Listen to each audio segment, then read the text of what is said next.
দর্শক, আমরা জানি কমনওয়েলথ মহাসচিব শার্লি বচোয়ের তার নেতৃত্বে কমনওয়েলথের প্রতিনিধি দল বাংলাদেশে প্রায় 5 দিনের সফর শেষে গতকালকে দেশ ছেড়েছেন এবং দেশ ছাড়ার প্রাক্কালে সর্বশেষ তারা প্রধান উপদেষ্টা প্রফেসর ইউনূসের সঙ্গে বৈঠক করেছেন।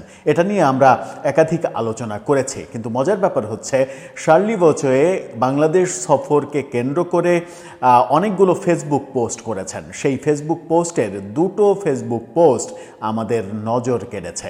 এই দুটো ফেসবুক পোস্ট তিনি দিয়েছেন বাংলাদেশের প্রধান নির্বাচন কমিশনারের সঙ্গে বৈঠক এবং প্রধান উপদেষ্টার সঙ্গে বৈঠককে কেন্দ্র করে।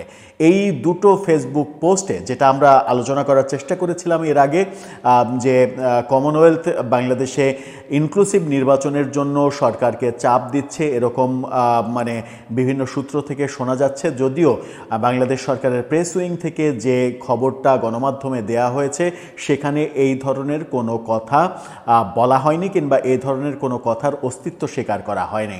বরং এভাবে বলা হয়েছে যে শার্লি প্রধান উপদেষ্টাকে নির্বাচন কার্যক্রম সহ সব কিছুতে প্রধান উপদেষ্টার মতো করেই সহযোগিতা করার অঙ্গীকার ব্যক্ত করেছেন।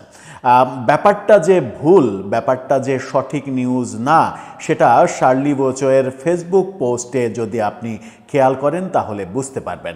সেই ফেসবুক পোস্টেই তিনি এখন পর্যন্ত কমনওয়েলথ আনুষ্ঠানিকভাবে এই ব্যাপারে বিবৃতি না দিলেও দুটো ফেসবুক পোস্টে 4টা গুরুত্বপূর্ণ ফেসবুক পোস্ট দিয়েছেন।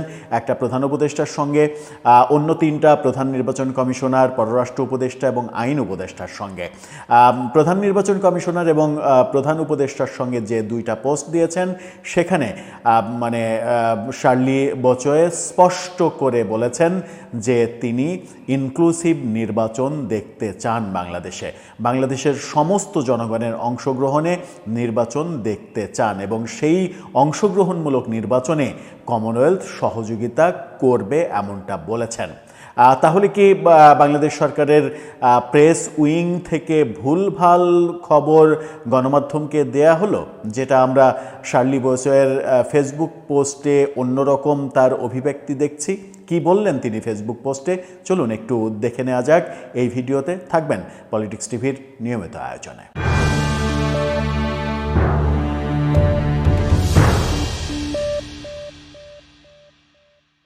কমনওয়েলথ মহাসচিব শার্লি বচোয়ে তার যে সফর, বাংলাদেশ সফর, 5 দিনের সফর শেষে তিনি গতকালকে ঢাকা ত্যাগ করেছেন এবং এই সফরকালে তিনি বাংলাদেশের বিভিন্ন স্টেক হোল্ডারের সঙ্গে কথা বলেছেন, রাজনৈতিক দলগুলোর সঙ্গে কথা বলেছেন, এমনকি জাতীয় পার্টির 2 পক্ষের সঙ্গে তিনি মিটিং করেছেন। জাতীয় পার্টির মূল পক্ষ সাথে আনিসুল ইসলাম মাহমুদরা যে জাতীয় পার্টি কিছুদিন আগে আলাদা করে আলাদা জাতীয় পার্টি তৈরি করেছেন তাদের সঙ্গেও তিনি মিটিং করেছেন। এবং শোনা যাচ্ছে, যে খবরটা শোনা যাচ্ছে এবং গুরুত্বপূর্ণ, সেটা হচ্ছে যে আমরা একাধিক ভিডিওতে বলেছি যে তিনি আওয়ামী লীগের প্রতিনিধির সঙ্গেও সাক্ষাৎ করেছেন, এরকমটা বিভিন্ন সোর্স খবর দিচ্ছে।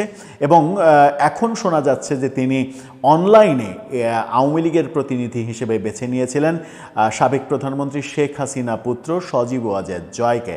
সজীব ওয়াজেদ জয়ের সঙ্গে অনলাইনে মিটিং করেছেন, অফলাইনে ফেস টু ফেস বাংলাদেশে বিএনপি, জামাত, এনসিপি, জাতীয় পার্টির 2 পক্ষ এদের সঙ্গে মিটিং করেছেন, সাথে সরকারের বিভিন্ন স্টেক হোল্ডারদের সঙ্গে কথা বলেছেন এবং প্রধান বিচারপতির সঙ্গেও তিনি বসেছিলেন। কিন্তু দুইটা ফেসবুক পোস্ট খুবই নজর কেড়েছে। একটা প্রধান উপদেষ্টার সঙ্গে, একটা প্রধান নির্বাচন কমিশনারের সঙ্গে। প্রধান নির্বাচন কমিশনারের সঙ্গে ফেসবুক পোস্টটা দেখে নিন, যেটা তিনি করেছিলেন 23 নভেম্বর। তিনি সেখানে বলছেন যে I think chief election commissioner AM Nasiruddin for updating me on preparation for the upcoming general election. We discuss the importance of an inclusive and credible process and how to Commonwealth can support in facilitating the full participation of all Bangladeshis. বুঝতে পারছেন যে কি বললেন তিনি যেটা বললেন সেটা হচ্ছে যে আসন্ন নির্বাচনের প্রস্তুতি সম্পর্কে আমাকে আপডেট দেওয়ার জন্য আমি প্রধান নির্বাচন কমিশনার AM নাসিরউদ্দিনকে ধন্যবাদ জানাই। আমরা একটি অন্তর্ভুক্তিমূলক এবং বিশ্বাসযোগ্য প্রক্রিয়ার গুরুত্ব এবং সকল বাংলাদেশির পূর্ণ অংশগ্রহণকে সহজতর করার জন্য কমনওয়েলথ কিভাবে সহযোগিতা করতে পারে তা নিয়ে আলোচনা করেছি। অর্থাৎ এখানে তিনি খুবই একটা বড় ক্লু দিয়েছেন যে ইনক্লুসিভ নির্বাচন করার জন্য সকল বাংলাদেশি, প্রত্যেকটা নাগরিক যেন এই নাগরিকের যেন নির্বাচনে অংশগ্রহণ থাকে সেটা নিশ্চিত করার জন্য কমনওয়েলথ আপনাকে কিভাবে সহযোগিতা করতে পারে সেটা বলুন। এই জানতে চাওয়াটা প্রধান নির্বাচন কমিশনারের কাছে শার্লি বোচোয়ের ছিল। তার মানে এটা স্পষ্ট যে কমনওয়েলথ স্ট্যান্ড নিয়েছে বাংলাদেশে ইনক্লুসিভ নির্বাচন হতে হবে, অর্থাৎ সব দলের অংশগ্রহণে নির্বাচন হতে হবে। আবার অন্যদিকে প্রধান উপদেষ্টার সঙ্গে যে মিটিং, সেই মিটিংয়ে প্রধান উপদেষ্টার সঙ্গে তিনটি ছবি পোস্ট দিয়েছিলেন। এখানে আমরা একটা ছবি দেখাচ্ছি। সেই ছবি পোস্ট দিয়ে তিনি লিখেছিলেন, I am grateful to the chief adviser of the interim government honourable Mohammad Yunus and the people of Bangladesh for the generous hospitality. During our meeting, we discussed Bangladesh's national journey and our renewed partnership to support the Bangladeshi people aspiration for the inclusive, just and prosperous future for all. এখানেও inclusive নির্বাচনের কথা বলছেন। সেখানে তিনি, আমরা যদি বাংলায় একটু বলি তাহলে বলা যায় যে অন্তর্বর্তী সরকারের প্রধান উপদেষ্টা মাননীয় মোহাম্মদ ইউনুস এবং বাংলাদেশের জনগণের প্রতি তাদের উদার আতিথেয়তার জন্য আমি কৃতজ্ঞ। আমাদের সাক্ষাতের সময় আমরা বাংলাদেশের জাতীয় যাত্রা এবং সকলের জন্য একটি অন্তর্ভুক্তিমূলক, ন্যায়সঙ্গত এবং সমৃদ্ধ ভবিষ্যতের জন্য বাংলাদেশি জনগণের আকাঙ্ক্ষাকে সমর্থন করার জন্য আমাদের নবায়িত অংশীদারিত্ব নিয়ে আলোচনা করেছে। এখানেও তিনি, অর্থাৎ প্রধান উপদেষ্টার সঙ্গে সর্বশেষ যে বৈঠক করেছেন কালকে, এবং কালকে বিদায়ের প্রাক্কালে তিনি এই ফেসবুক পোস্টটা দিয়েছেন, যেখানেও তিনি অন্তর্ভুক্তিমূলক এবং সমস্ত জনগণের অংশগ্রহণকে প্রাধান্য দিচ্ছেন এবং সেটা করতে গিয়ে কমনওয়েলথ কিভাবে বাংলাদেশকে সমর্থন করতে পারে সেই কাজ বাস্তবায়ন করার জন্য সেই কথা তিনি প্রধান উপদেষ্টাকেও বলেছেন, সেই পোস্টটা তিনি দিয়েছেন। এখন পর্যন্ত কমনওয়েলথ কোনো আনুষ্ঠানিক বিবৃতি না দিলেও শার্লি বোচোয়ে তার নিজের ফেসবুক পোস্টে, অন্তত দুটো ফেসবুক পোস্টে স্পষ্ট করে দিয়েছেন, এবং দুটোই ওই নির্বাচন সংক্রান্ত সর্বোচ্চ কর্তা ব্যক্তি, একজন সরকার প্রধান আর একজন হচ্ছে ইলেকশন কমিশন প্রধান। এই দুজনের সঙ্গেই তো ওই ব্যাপারে কথা বলবেন তিনি। এই দুজনের সঙ্গে মিটিংয়ের পরেই তিনি ইনক্লুসিভ নির্বাচন এবং বাংলাদেশের সমস্ত জনগণের অংশগ্রহণ কিভাবে হবে সেই নির্বাচনের কথা তিনি বলেছেন। তার মানে এর মধ্যে যেটা আমরা দেখলাম সেটা হচ্ছে যে জাতিসংঘ, amnesty international, human rights watch সহ এর আগে আমরা দেখেছি 6টি মানবাধিকার সংগঠনের একসাথে প্রধান উপদেষ্টাকে কাছে দেয়া চিঠি, সেই ব্যাপারগুলো ইউরোপীয় ইউনিয়ন এবং শার্লি বোচোয়ে বলেছেন যে কমনওয়েলথভুক্ত দেশগুলো এই ইনক্লুসিভ নির্বাচন অনুষ্ঠিত হলে কমনওয়েলথভুক্ত দেশগুলো সবাই এখানে অংশগ্রহণ করবে এবং মানে বাংলাদেশকে সাপোর্ট করবে। এই যে আন্তর্জাতিক চাপগুলো বাড়ছে সরকারের উপরে, সর্বশেষ কমনওয়েলথের চাপটা সৃষ্টি হলো, এটাকে কেন্দ্র করে আমার মনে হয় যে সরকারের থিঙ্ক ট্যাঙ্ক নতুন করে ভাবনা শুরু করতে বাধ্য হতে পারে।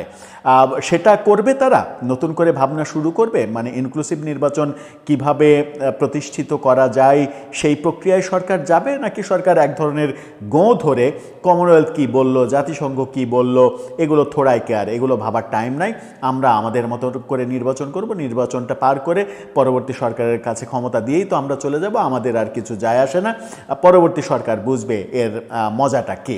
মানে যদিটা এরকম হয় যে পরবর্তী সরকার মজাটা বুঝবে, তার উপরে ছেড়ে দেব, তাহলে আমার মনে হয় যে এই নির্বাচন, মানে যদি ইনক্লুসিভ নির্বাচন না হয়, যেখানে আমরা দেখছি যে জাতীয় পার্টিকেও নির্বাচন থেকে বাদ দেওয়ার প্রক্রিয়ায় অনেক রাজনৈতিক দলই এখন সোচ্চার হচ্ছে, সাথে 14 দলকেও বাদ দিতে চায় তারা।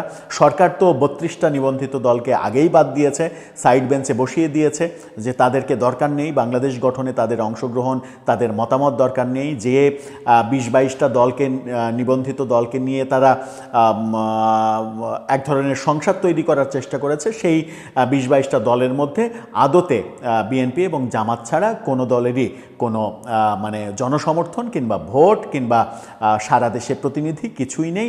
বেশিরভাগ দলই সভাপতি সেক্রেটারি নির্ভর, কোনো দল শুধুমাত্র সভাপতি কিংবা শুধুমাত্র সেক্রেটারি নির্ভর দল।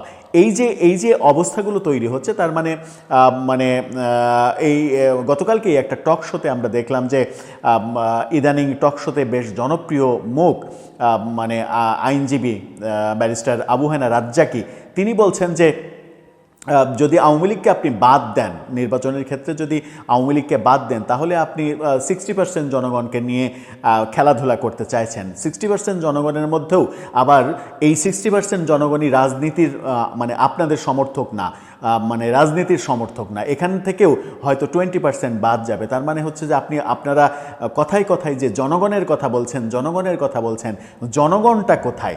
বেশিরভাগ জনগণকে বাদ দিয়েই তো আপনারা সব কিছু করার চেষ্টা করছেন। আবু হেনা রাজ্জাকীকে আমরা কট্টর আওয়ামী বিরোধী মানুষ হিসেবেই চিনি।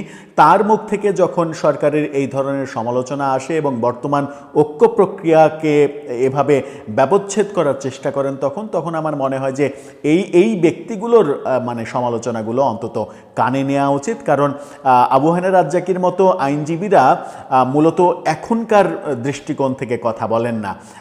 5 বছর পরে এই ঘটনা পরিক্রমায় কি ঘটতে পারে, 10 বছর পরে কি ঘটতে পারে, সেই ফিউচারটা ভেবে তারা কথা বলেন এবং তাদের এই কথাগুলোকে মানে আমার মনে হয় যে খুবই গুরুত্ব দেওয়া উচিত। কথাগুলো মানতেই হবে এমন না, আমার মনে হয় যে গুরুত্ব দিয়ে ভাবা উচিত যে আমরা যে পথে আছি সেই পথটা আদৌ সঠিক পথ কিনা, সেই পথটা মুক্তির পথ কিনা, সেই পথটা শান্তির পথ কিনা।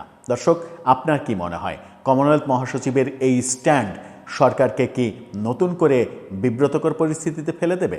আপনার মতামত জানিয়ে লিখতে পারেন আমাদের কমেন্ট বক্সে।